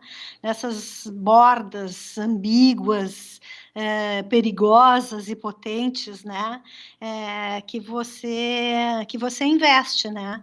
Seja na maneira como você transborda, né, do mundo acadêmico em direção à sociedade abrangente, seja nessa interface entre produção acadêmica e ativismo político, né, seja ainda nesse trânsito que você faz entre antropologia e as artes, né? No entanto, são percursos individuais e muito notórios que às vezes são barrados pelas instituições, né? Me parece que as instituições, elas ainda estão pouco preparadas para que possamos trabalhar nas fronteiras, né? Elas prezam pelo purismo, né? Seja na maneira como damos a formação para os alunos, seja na contratação de profissionais, pelo menos isso acontece muito no Brasil. Você vai fazer um concurso para docência na universidade, para trabalhar no departamento de antropologia, você tem que ter toda a titulação em antropologia, né? Como se outras áreas contaminassem aí esse purismo. E outro problema seríssimo que nós estamos passando no Brasil atualmente por exemplo, dentro das universidades públicas, que nós não podemos nos manifestar politicamente sob ameaça, né, de, enquanto servidores públicos, estarmos sermos incriminados, né? Então, a gente vê que esse modo, né, de atravessar as áreas do conhecimento, os universos institucionais, né, depende muito de interesses e de trajetórias individuais que vão, então, rompendo essas barreiras, né? No Brasil, eu acredito que os núcleos, os centros de antropologia visual, os laboratórios de antropologia visual que foram se criando nessas 2 últimas décadas, elas contribuíram muito para transpor essas fronteiras entre, por exemplo, antropologia e artes, né? Eles já propõem formações ao estudante que perpassa o conhecimento de éticas e estéticas e uma discussão sobre a imagem, sobre o visual, sobre a sonoridade, né, que anteriormente não tínhamos. Então, eu queria saber um pouco, né, como que acontece nas instituições em Portugal, né? Você falou há pouco que quando veio ao Brasil teve mais espaço para discutir essa questão junto com a Jean Landon, né, que passava por uma discussão de performance, mas de lá para cá muita coisa também aconteceu, aí em Portugal também. Então, para que você nos situe um pouco a respeito do universo português, né, em termos de formação, em termos de concursos, né, para profissionais, se já estão mais abertas para essas abordagens mais híbridas. Bom, eu queria complementar as questões da Cláudia, né, te perguntando, Paulo, sobre como você pensa a antropologia portuguesa hoje, né? No começo da tua fala você mencionou que essa linha de estudo sobre performances era muito pouco valorizada, né, no início da tua carreira, né? E aí eu queria saber se isso continua assim, né? Ou você percebe uma mudança na recepção desses estudos na cena da antropologia portuguesa mais contemporânea, né? E se você quiser também, você pode mencionar algumas performances nas quais você próprio atuou, né? Como o caso da performance das barcas, né, no Rio, né, que foi uma performance muito interessante, que inclusive gerou um artigo bastante instigante, né, que você publicou aqui no Brasil. Bom, mas como essa vai ser a minha última intervenção, né, já que a gente está se encaminhando para o final, eu vou aproveitar também para colocar uma outra questão que eu pensei enquanto eu ouvia vocês, né? Ouvindo a Cláudia falar sobre essa questão de que muitas vezes a etnografia reforça distanciamentos, né, ao invés de conduzir a pesquisa na direção de um caminho mais horizontal e colaborativo, eu lembrei de uma reflexão que o André Mesquita faz no livro dele, o Insurgências Poéticas, né, onde ele mostra como a tentativa de criar uma horizontalidade afetiva por meio da arte também pode aprofundar distanciamentos, né, principalmente quando essas intervenções são realizadas em espaços marcados por profundas desigualdades, né. Eu me lembro que o André, nesse livro, né, ele menciona o caso da ocupação Prestes Maia, em São Paulo, quando uma série de coletivos artísticos decidiram, né, transformar os andares dessa ocupação numa imensa instalação artística, sempre falando que isso seria feito em parceria, né, com as famílias que estavam vivendo ali numa lógica compartilhada, né. O que o André vai mostrar é que pouquíssimos artistas se mostraram realmente preparados para intervir esteticamente naquela situação, né? E isso amplificou contrastes, né, que essas intervenções poéticas prometiam combater, né? Então, algumas pessoas, por exemplo, que moravam na ocupação, relataram, né, que se sentiram incomodadas com o que elas denominaram como invasão, né, que as intervenções produziram, né, nas vidas privadas delas, né? E ao falar disso, o André, ele tenta chamar atenção para o fato de que os produtos artísticos têm um poder simbólico que pode ser posto a favor da dominação também, né? A favor da construção de assimetrias, né? Ainda que essas intervenções digam o contrário, né? Então, certos artistas podem, por exemplo, instrumentalizar um movimento potente como essa ocupação, né, Prestes Maia, para obter dentro desse movimento uma maior visibilidade para suas intervenções dentro de circuitos artísticos ou até acadêmicos mais prestigiados, né? Ainda sobre isso, né, Paulo, eu pensei num texto intitulado Artes de Abrir Espaço, que a Júlia Ruiz publicou num dossiê que você organizou uns anos atrás, na Cadernos de Arte e Antropologia, né? Sobre artivismo, no qual ela fala, né, também sobre essa questão da diferença entre recursos estéticos que são usados como tática de mobilização e de performance, né? E ações que se apropriam dos espaços de manifestação política para ganhar terreno nos circuitos artísticos mais prestigiados, né? E aí eu me lembro que uma das coisas que a Júlia fala, né, nesse artigo, e que foi motivo de muitas conversas entre a gente, né, era essa coisa de como certos recursos estéticos eram usados, né, por manifestantes em lugares de protesto para tirar das autoridades o privilégio da definição a respeito do que é arte, do que é festa, do que é insurgência, né? E aí, na época que ela publicou esse texto, eu estava estudando, né, formas de ativismo artístico, ativismo cultural, né, em manifestações políticas, e eu me lembro de ir em manifestações no Rio, né, com o pessoal do Projetação, que era um dos coletivos que eu acompanhava na época, e lá, né, isso que a Júlia diz, ficava muito visível, né, quando, por exemplo, o pessoal do Projetação projetava numa viatura policial uma frase política profundamente provocativa, né? E na hora que o policial vinha dizer alguma coisa, enfim, pro pessoal do coletivo, eles simplesmente diziam que aquilo era arte, né? E que não estavam vandalizando nada porque, afinal de contas, o que eles estavam usando como matéria-prima era a luz, né?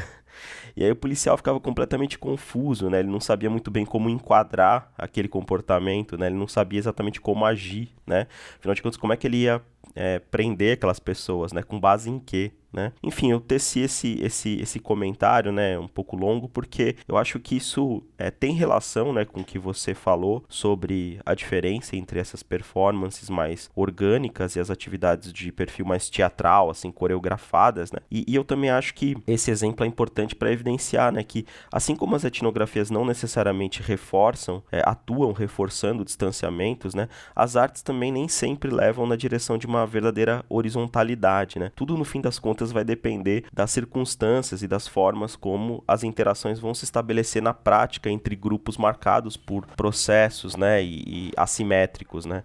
Enfim, se possível, eu queria que você reagisse também a esse comentário. Uau, maravilhosas questões, meu Deus. Mas talvez precise de 7 podcasts para responder a isso tudo, né? Então, 7 episódios, né? Mas vamos lá.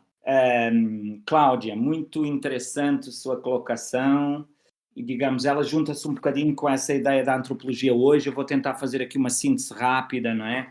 Dessas duas questões que vocês colocaram.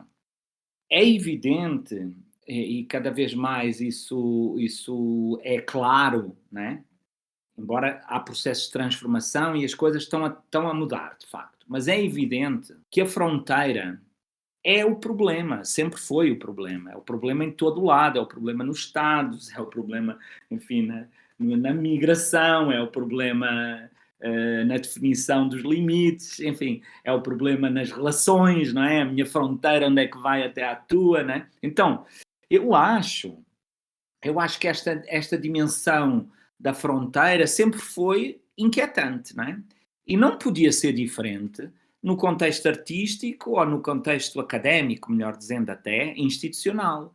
É evidente que a maior parte das instituições não gostam de fronteiras. E, sobretudo, não gostam de cruzamentos, ou melhor dizendo, gostam tanto das fronteiras que elas barram os seus cruzamentos. E eu acho que um dos aspectos interessantes, é por isso que autores como o Gomes Espanha me dinamizam muito a minha reflexão, porque são pessoas que elas próprias também fizeram esse atravessar da fronteira, em todos os sentidos, não é? O Gomes Espanha vai lá do México, faz aquele movimento de artistas mexicanos que fogem, entre aspas, não é? Que se dirigem para a Califórnia e vão ficar durante uns tempos a trabalhar sobre materiais das suas próprias, e eu agora vou pôr aqui aspíssimas, das suas próprias culturas ou dos seus próprios entornos culturais, portanto, sobre a mexicanidade, sobre o Tex-Mex, enfim, sobre essas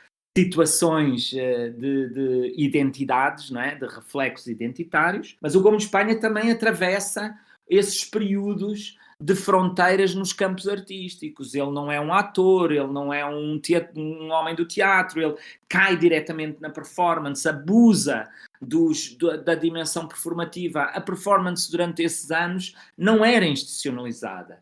Veja-se, o que é hoje a Marina Abramovic, uma artista da performance art, consagradíssima, enfim, envolvida no MoMA, no Museu de Arte Moderna de Nova Iorque, com performances permanentemente a serem propaladas e faladas, enfim. Nós percebemos que as instituições também fazem os seus, digamos, as suas agendas e são capazes, muitas vezes, de integrar algumas destas porosidades, não é? Não puritanas, não puras, e torná-las, de certa forma, hoje podemos dizer que há uma arte performance, há uma performance art já consagrada, enfim, com limites, com contornos, que até pode ser exibida em museus, em galerias, ou num livro de crítica de história da arte, não é? Então, é evidente que os processos, isto para dizer o quê? Para dizer que não estamos nos anos 50, não estamos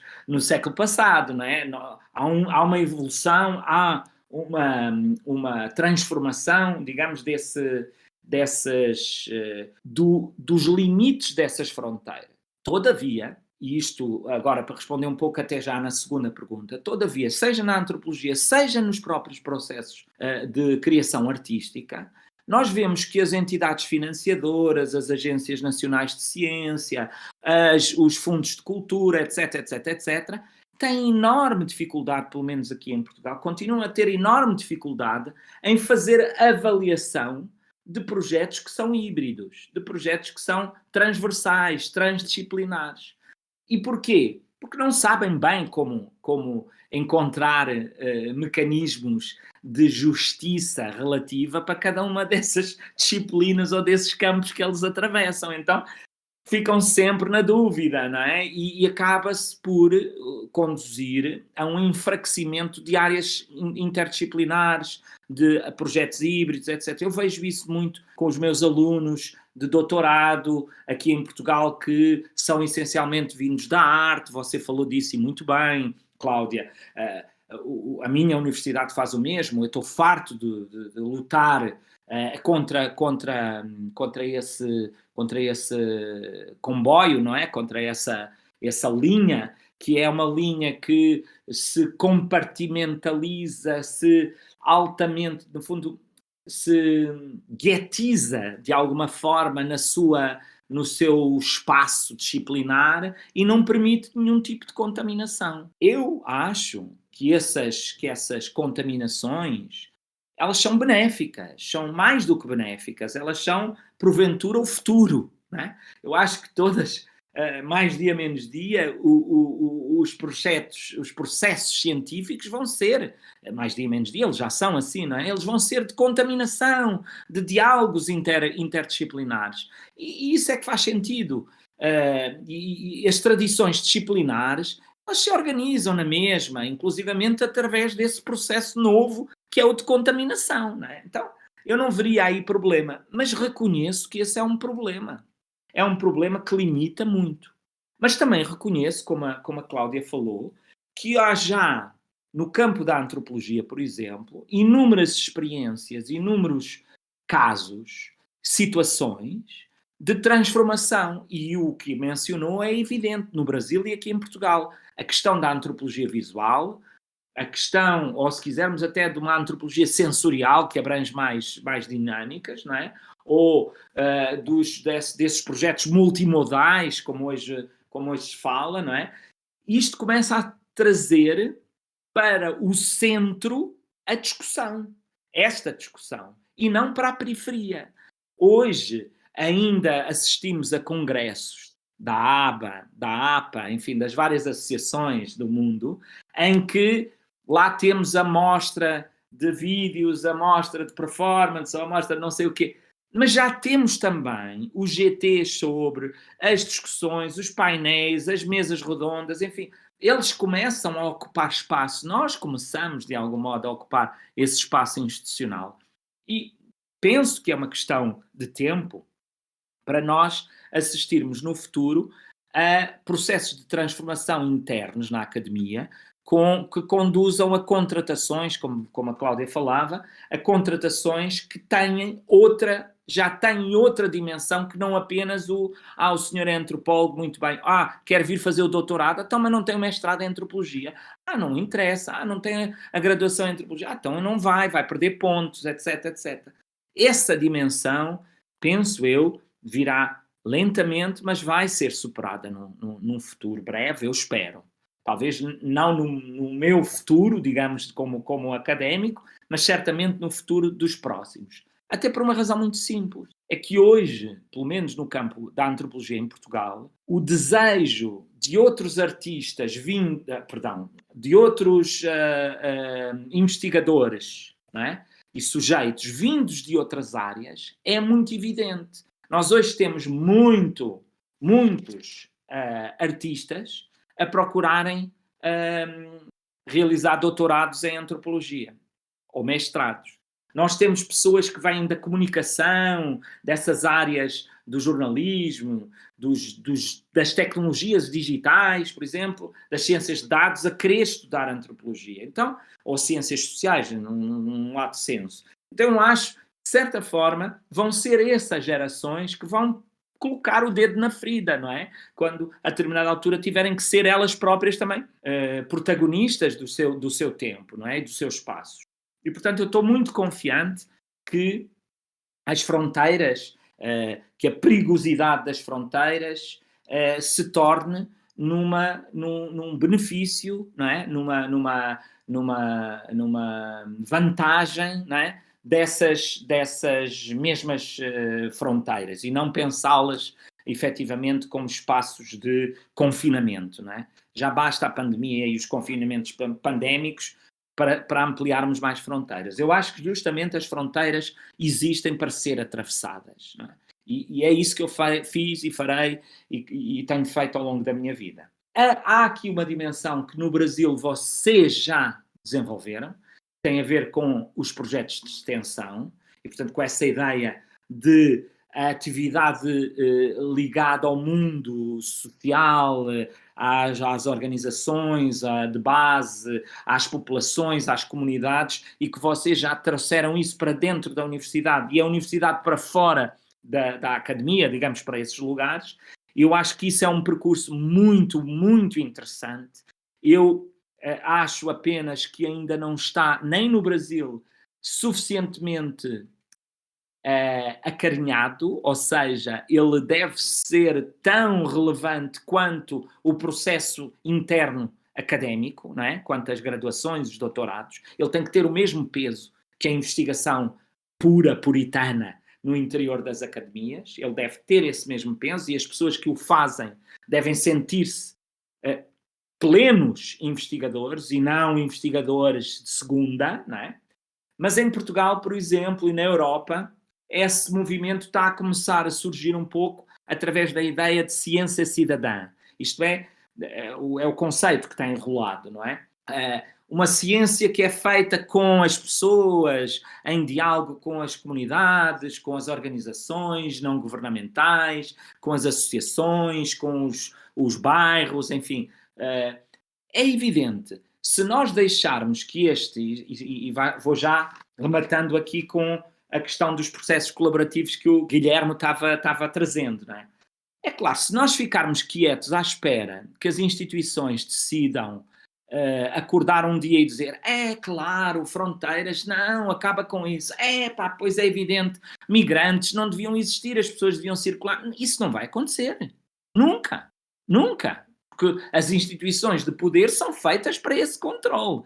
A única possibilidade disso acontecer é nós tomarmos como sujeitos políticos, intervirmos e resgatarmos, reclamarmos isso, não é? Então, aí sim, há espaço para negociação. Podemos não ganhar tudo, podemos ganhar partes, mas vamos ganhando, não é? Vamos ganhando esse espaço de visibilidade, de presença, de ocupação de espaço. Eu acho que isso acontece com os movimentos sociais, isso acontece com enfim, os diversos feminismos, aconteceu com feministas, aconteceu com o movimento negro, acontece com o movimento LGBTQI+, enfim, vai acontecendo, porque não há de acontecer precisamente com os antropólogos. Eu acho que faz todo o sentido que isso possa acontecer na antropologia, na academia, através dessas interseções e contaminações entre campos, não é? Entre disciplinas, entre agentes, não é? Então, eu sinto isso a acontecer em Portugal.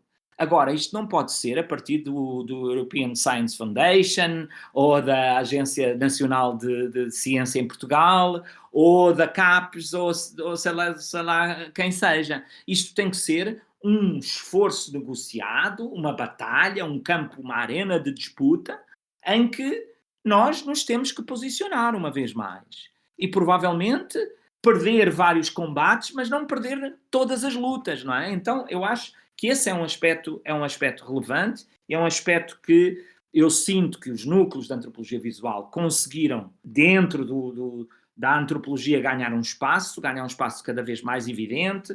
Hoje as questões da oralidade e das sensorialidades começam a ganhar espaço. Os estudos da performance, enfim, tiveram ali um momento de grande agitação, depois abafaram-se um pouco, porque foram uma área híbrida de partida, mas eles estão a aparecer claramente, pelo menos aqui em Portugal, há muitos alunos a trabalhar sobre dimensões performativas. Não esquecer que performance é talvez dos conceitos mais capitalista e mais neoburguês, mais neoliberal que a gente conhece, não é? A performance dos carros, a performance que é usada à torto e direito na publicidade, etc. Portanto, é um conceito, a performance das organizações, das empresas e tal. Isto é um conceito que está muito difundido, mas nós temos que, provavelmente, criar aqui dimensões que estão menos visíveis, não é? Então, isso leva-me aqui para a última questão, que tem a ver com esta atividade, esta perigosidade, enfim, que falam os meus queridos amigos André e Júlia, o André Mesquita e a Júlia Ruiz, que tive o prazer justamente de trocar conversas, diálogos, visitas, enfim, nestes últimos anos. Mas outros autores e outras pessoas, como é evidente, outros colegas no Brasil e fora dele, que têm trabalhado muito sobre esta questão de, por exemplo, o Roger Sansi Roca, ali o catalão, não é? Que teve em Inglaterra, teve também no Brasil, com quem temos dialogado, o Vítor Grunwald, aí perto de vocês, não é? Então, todos estes colegas têm obviamente se posicionado e percebido que este modelo colaborativo, horizontal, não pode viver de romantismo e de nostalgia hippie, digamos, para brincar um pouco, não é? Este modelo não pode ser um modelo que gera equívocos, não é? Como o Guilherme estava falando, que gera repertórios que acabam por ser autorais e muito mais importantes para os autores artistas, ou autores ativistas, ou autores antropólogos, do que propriamente para os grupos onde eles se inserem, não é? Sei lá, por exemplo, esse grande projeto da arte útil que a Tânia Bruguera tem, podemos perguntar-nos, ele é mais útil para a Tânia ou para as pessoas com quem ela tem trabalhado? Bom, certamente para a Tânia é relevante e tem feito parte do seu currículo. Mas eu acho que ela envolveu e conseguiu envolver em circunstâncias diversas, sobretudo através das experiências com os museus em Inglaterra. Ela conseguiu envolver comunidades e fazer trabalhos que vieram a beneficiar, efetivamente, populações que estavam e que apresentam índices de desigualdade brutais, não é? Então, eu acho que existe, de alguma forma, nestes projetos estéticos, artivistas, digamos assim, existem níveis que são extrativistas e predatórios, usemos as palavras certas, não é? São verdadeiras sanguessugas, não é? Objetos onde, de alguma forma, os artistas acabam por ganhar mais nos seus projetos de intervenção social ou os antropólogos acabam por ganhar mais nas suas pesquisas, ou os ativistas vanguardas acabam por ganhar mais visibilidade e liderança nesses projetos, não é? De contaminação com o povo, não é? Com a multidão, mas nós podemos acautelar, podemos olhar para isso com as devidas cautelas. Eu lembro, por exemplo, há um artista que já fez muitos trabalhos no Brasil, o Stefan Kaegi. Ele é luso-suíço brasileiro, enfim, tem assim uma tripla nacionalidade e também fez aqui trabalhos em Portugal. E o Kaegi tem um conceito que ele chama os especialistas do cotidiano. Ora, os especialistas do cotidiano são pessoas que ele encontra ao longo da sua prática artística e em que ele traz essas pessoas para, digamos, elas oferecerem partes das suas biografias em espetáculos do Kaegi. Bom, isto tem dimensões éticas, deontológicas, enfim, e extrativistas perigosíssimas, não é? E extremamente. Eu, aliás, tive a oportunidade de conversar sobre isto com ele e com outros colegas aqui num encontro que tivemos quando ele veio cá apresentar um trabalho sobre, imagina, colecionadores de comboizinhos, de trens, não é? Que colecionavam há muitos anos comboizinhos. Então ele fez um espetáculo que envolvia era uma fronteira, precisamente, um comboio gigante, e as pessoas iam falando das suas vidas, não é? Das suas biografias.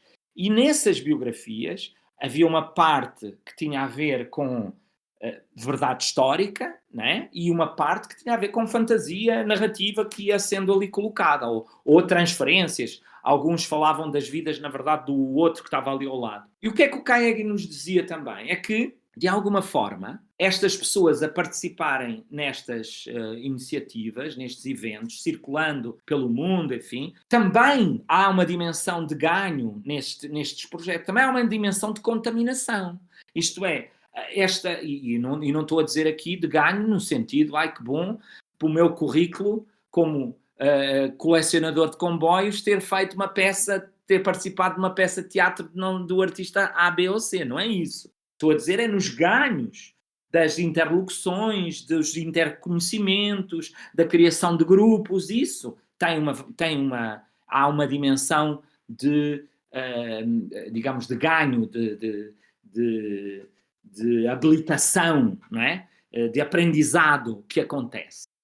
Agora, não podemos é ficar a pensar romanticamente, nostalgicamente, que, ai que bom, que o artista foi para a comunidade tal e que as pessoas tiveram o privilégio, não é, de trabalhar com o artista tal. Meu Deus, isso é um dos limites a nunca atravessar, não é? Essa é das fronteiras a ter cuidado, não é? E, de facto, isso nos leva a estes impasses de que falava a Júlia, não é? Até onde é que nós podemos fazer trabalho e colaboração sem nos impormos como autores, sem nos tornarmos paternalistas, sem abafarmos os próprios movimentos, não é? E isso é um trabalho de escuta. É um trabalho não de dar fala, mas um trabalho de escuta. Dar fala não serve de nada, não é? As pessoas já falam há muito tempo. É um trabalho de saber escutar. Então, tanto o antropólogo, quanto o ativista, quanto o artista devem caminhar cada vez mais para resolver essa possibilidade de escutar, de ser capaz de escutar, para então depois partir para um diálogo, não é?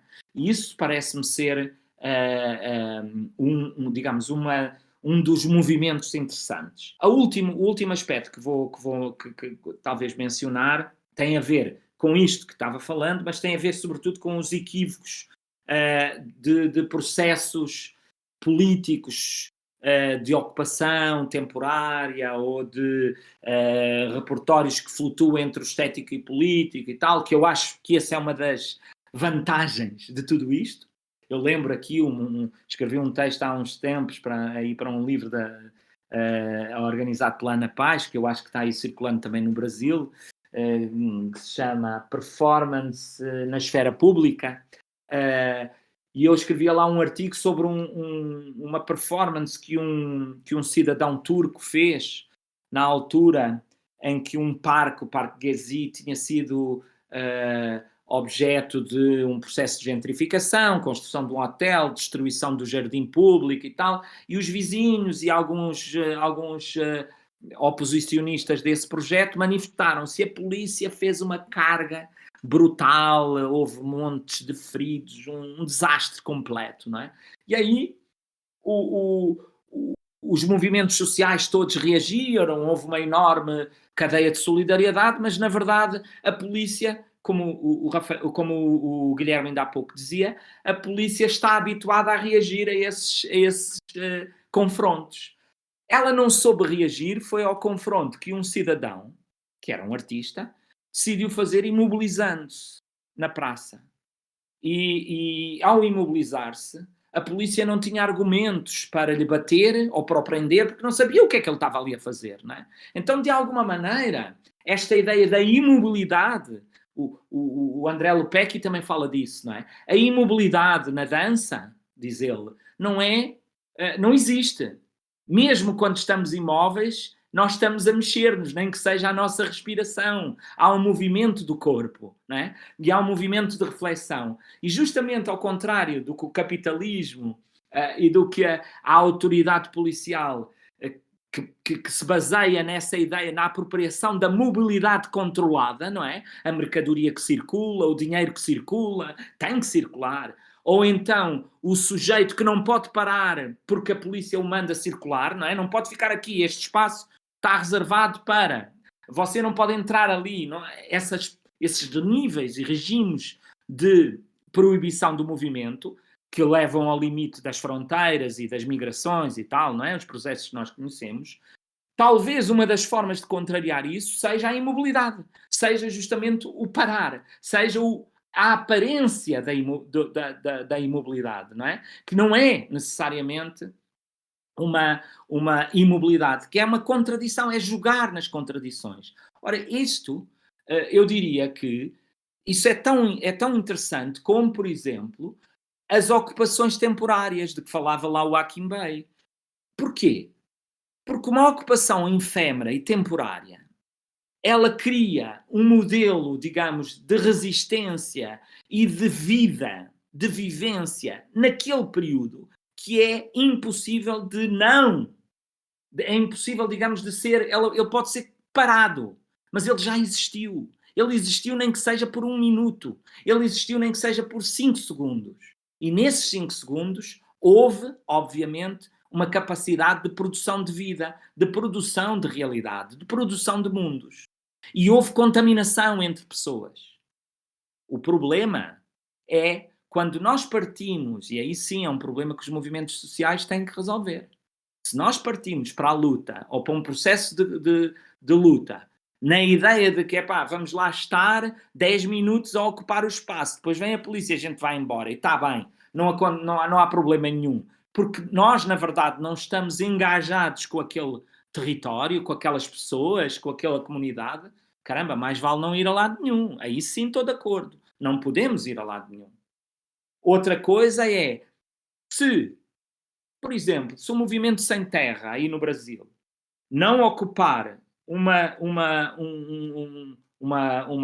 latifúndio, um território, se não o decidir ocupar, ele, nem que seja por um mês, nem que seja por 1 mês, 1 semana, 5 dias, obviamente que não vale a pena fazer coisa nenhuma, não é?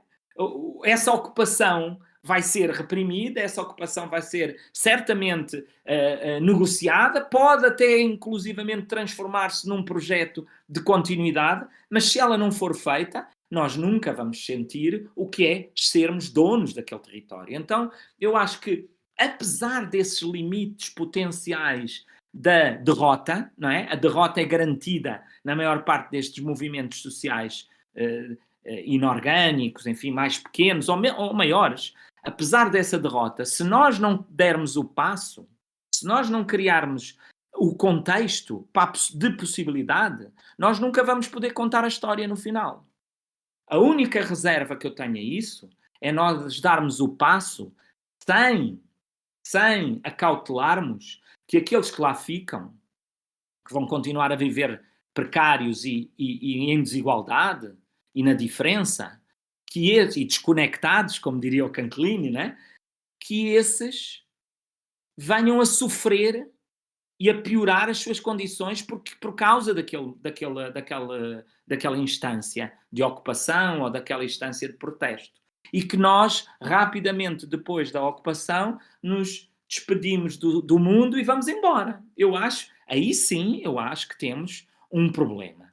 Aí temos um problema, que é um problema para as lideranças dos movimentos sociais, que é um problema para os movimentos sociais em geral, que é um problema para os artistas e que é um problema para os antropólogos, que é o que é que eu estou a fazer.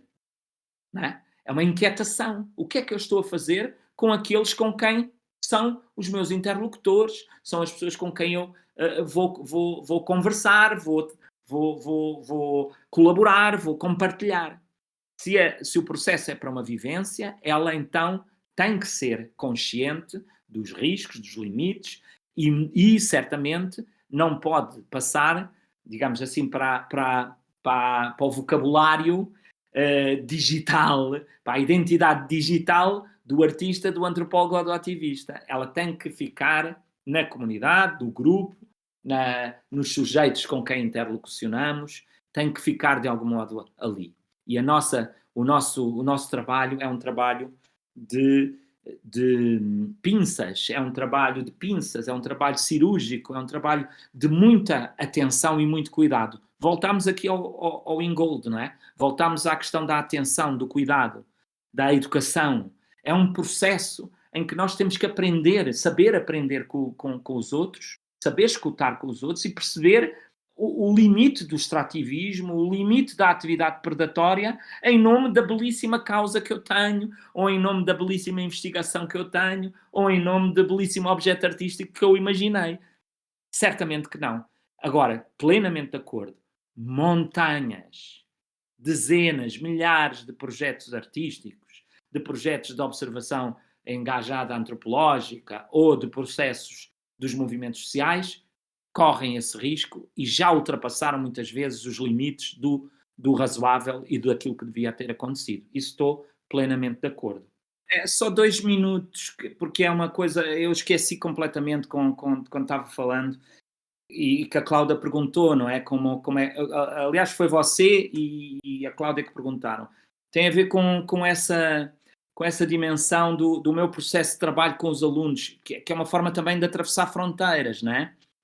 Não são só os alunos que vêm ter comigo para fazer doutorado ou mestrado ou pesquisa, ou seja o que for, e muitos deles, como eu disse há pouco, são artistas ou têm formação noutras áreas, não é? E querem contaminar-se com antropologia, enfim, com outras dinâmicas, mas também nas minhas propostas, eu aí, Cláudia, falando um pouco direto mais para você, eu acho que nós temos um lugar na instituição para plenamente assumir, não é? E a plenitude da nossa assunção nas instituições é assumir-nos como pessoas, cidadão, não é? Engajado, envolvido, e portanto, eu, durante muitos anos, contive-me nas minhas loucuras, não? Nas minhas propostas. A determinada altura deixei de o fazer, disse não, eu quero propor isto, fazia propostas de performance com os alunos, eles eram avaliados com performance e não com textos, com podcasts, por exemplo, o ano passado numa cadeira foram avaliados a partir de um podcast que realizaram, com projetos visuais, enfim, com uma série de contaminações de dimensão artística, também política, porque muitos desses são projetos subordinados a temas de urgência, não é? De emergência e urgência, questões de racismo, de género, etc., não é? Da cidade, os direitos à cidade, esse tipo de coisas. Eu vou sempre propondo por aí, não é? E quase sempre faço uma coisa que eu aprendi há muito tempo, talvez com aquela ideia do trabalho coletivo. Eu gosto muito de convidar pessoas para as minhas aulas, convidar amigos, na verdade, e amigas. para falarem comigo nas aulas. Então, agora com a pandemia, isso foi muito bom, porque eu pude convidar muitas pessoas para participar. Os alunos ganharam imenso com essa diversidade de olhares, pessoas que vêm das artes, pessoas que são ativistas, dos movimentos sociais, curadores, enfim, várias áreas, antropólogos e antropólogas também, não é?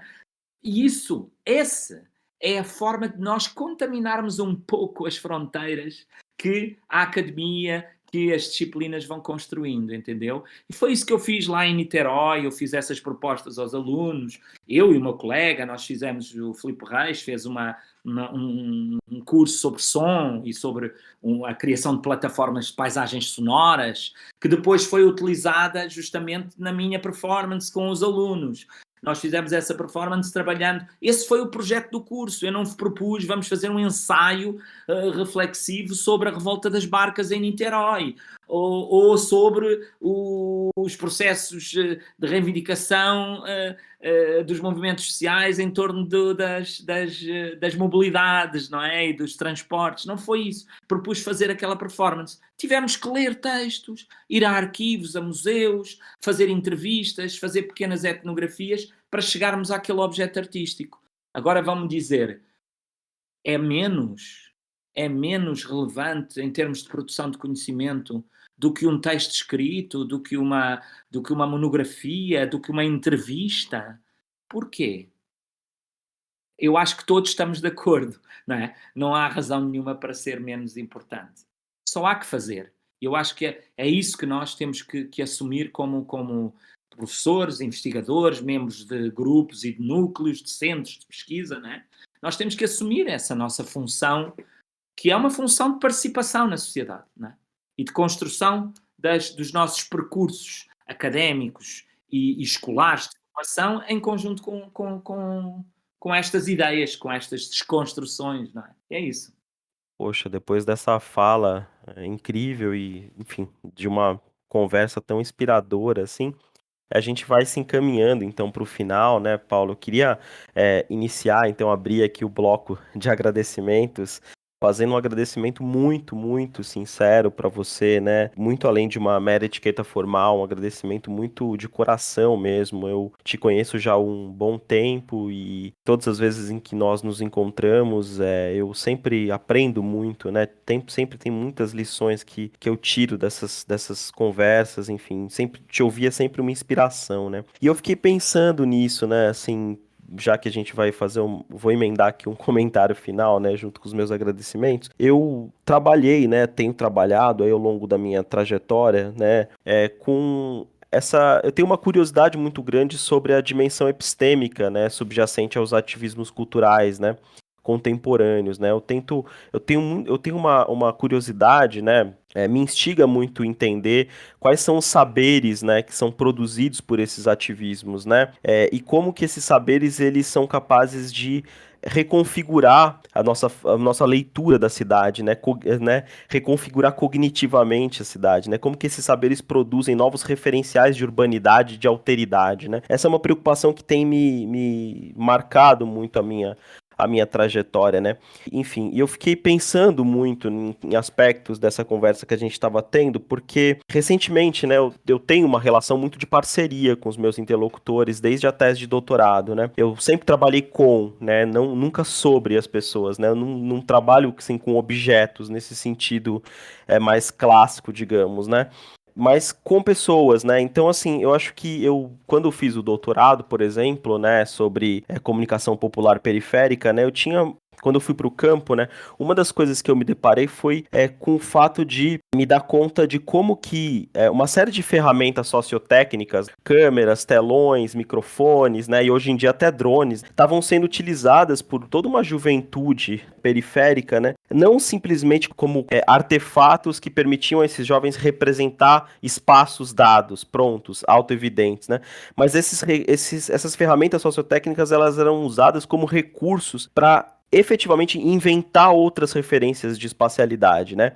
Então, um pouco do esforço que eu tentei trazer na minha tese, né, foi mostrar como que a periferia ela não é um objeto, mas ela é uma perspectiva. E aí é muito interessante porque, claro que quando a gente produz uma etnografia, isso tem a ver com trocas, né, com trocas de saberes, né, com processos de comunicação epistêmica entre saberes diferentes. Então, era o meu saber se articulava com o saber dos meus interlocutores, né, e de alguma maneira eles sabiam disso, mas eles sabiam disso que a minha tese afirmou de uma forma muito intuitiva. Então, quando eu desenvolvo uma tese e teorizo a respeito disso, sistematizo essa intuição, né, eu ofereço também alguma coisa para esses meus interlocutores, né, uma coisa que atua e potencializa um posicionamento político muito importante deles, né.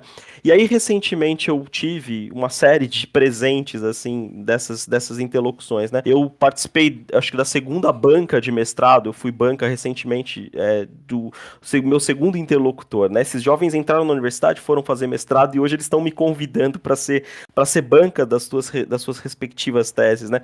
Eu tô vendo, por exemplo, o quanto que essa teorização acadêmica está sendo operada por esses sujeitos, né? Longe da tese se virar um mofá nas bibliotecas das universidades, as nossas teses estão sendo lidas, né, por esses sujeitos. E aí foi muito interessante ver isso, né? Ver como que essa experiência etnográfica, ela envolve trocas de saberes, né? Assim, quer dizer, não é uma coisa no esquema top-down, né? De cima para baixo, né? Quando ela é sincera, né? Ela é essencialmente colaborativa, né? É uma reflexão, é um pensamento e são teorias que são essencialmente colaborativas, né? Acho que a gente faz a etnografia, enfim, para produzir torções epistêmicas, para produzir torções nas teorias prontas, né?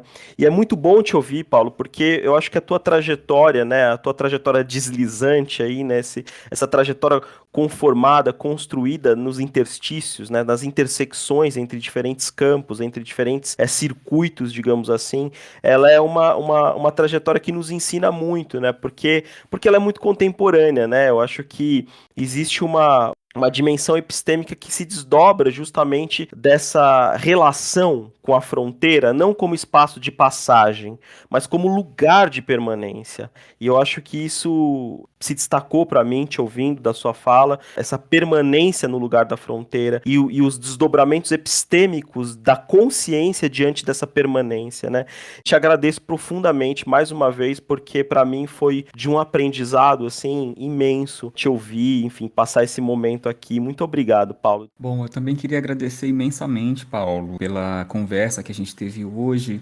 Esse diálogo, de fato, foi muito inspirador para mim, né? Eu que sou antropólogo, sou músico, sou cantor, já trabalhei com teatro, com performance e atuo nesses dois campos também. Então, de fato, além de uma referência em termos bibliográficos, em termos de trajetória acadêmica que você é para todos nós, esse momento especial de te ouvir e de aprender ainda mais com você a partir das questões que você colocou aqui, de fato é muito precioso para mim, né? E acredito que para todas as pessoas que estão ouvindo ou vão ouvir esse episódio do Antropólise. Então, eu só tenho a agradecer pela disponibilidade do teu tempo, de vir aqui conosco, conversar e nos ensinar um pouco mais de antropologia, nos colocar questões tão instigantes aí sobre esses espaços fronteiriços por onde a gente transita. Então, fica aqui o meu agradecimento. Eu me identifiquei muito com a tua fala, né, com a tua abordagem, inclusive quando tu falas do nosso compromisso docente. Eu acho, de fato, que a universidade pública no Brasil, ela nos permite usufruir de uma liberdade bem maior do que aquela que nós efetivamente usamos. Porque existem outras formas de avaliar, de promover os encontros, outros formatos, outros lugares que não necessariamente a sala de aula, né, nas suas cadeirinhas alinhadas. E existem bloqueios que talvez estejam mais relacionados ao hábitos acadêmico, que muitas pessoas ainda se prendem muito. Então, eu acho que tudo que tu nos apresentou nessa tarde, né, foi muito inspirador. Um termo que você usou bastante foi contaminação, né? Eu acho que efeito dos tempos pandêmicos aí que a gente vive, né? Mas se trata, de fato, de uma contaminação criativa, de algo como um um espaço de compostagem repleta de esperançar, né, enquanto verbo, né? E a vontade de seguirmos juntos. Então, eu te agradeço imensamente pelo tempo que tu dedicou, né? Pela inspiração realmente que você traz para nós, né? Através dessa tua experiência muito rica e que a gente está nessa trilha buscando seguir, buscando aprender. Então, te agradeço demais, viu? Foi muito, muito interessante, muito provocativo para nós, tá? Te agradeço. Boa tarde para vocês, gente. Então, eu é que estou hiper agradecido a vocês, à vossa capacidade de me estimular para pensar, que eu acho que as vossas perguntas, os vossos desafios me foram trazendo e as vossas reflexões, cara. Eu acho que estivemos aqui aprendendo uns com os outros, não eu a ensinar coisa nenhuma, nem vocês a aprenderem tudo ou vice-versa, não é? Nós estivemos aqui colaborando nesta conversa que me deu muito gozo, me fez visitar a minha vida, enfim, nos últimos 30 anos, o que é assim, uma viagem louca, não é? E lembrar de algumas, esquecer outras, certamente. Eu não fui capaz de responder a todas as vossas instigações e, sobretudo, eu acho que talvez uma coisa interessante seja a capacidade de nós percebermos que estar no mundo é fazer mundo, não é?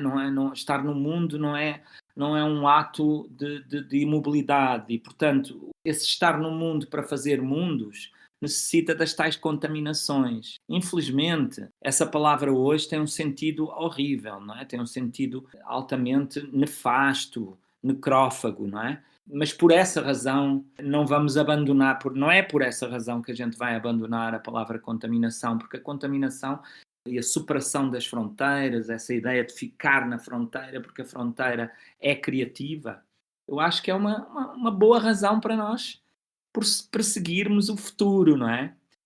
Perseguirmos uma utopia qualquer, uma utopia de um tempo que será certamente um tempo mais partilhado, mais compartilhado, não é? Então há aqui lugares que eu devo dizer, eu agradeço-vos a vocês, porque na verdade agradeço muito ao Brasil e aos colegas do Brasil com quem eu tenho dialogado, é com eles que eu tenho aprendido e tenho construído estas minhas ideias, alguns destes meus percursos. E tenho trazido aqui em Portugal e devolvido para lá e trazido a vocês para cá. O Guilherme esteve aqui connosco, não é? Tanta gente esteve aqui connosco, a Júlia, enfim, uma série de pessoas que aqui fomos falando, que foram tanto connosco. E eu acho que essa é a razão, digamos, da nossa experiência enquanto investigadores, antropólogos e antropólogas, enquanto corpos e corpas envolvidas no mundo politicamente, e enquanto criadores mais ou menos reconhecidos artisticamente, ou não é? Quer dizer, é essa grande vontade de partilhar. E eu acho que vocês e o Brasil me deu isso e eu estou muito grato a ter decidido numa determinada altura superar o meu medo de viajar de avião e atravessar o oceano, não é? Isso é muito relevante. Foi outro desafio que eu venci, enfim, em jeito de confidência final. Muito obrigado a vocês.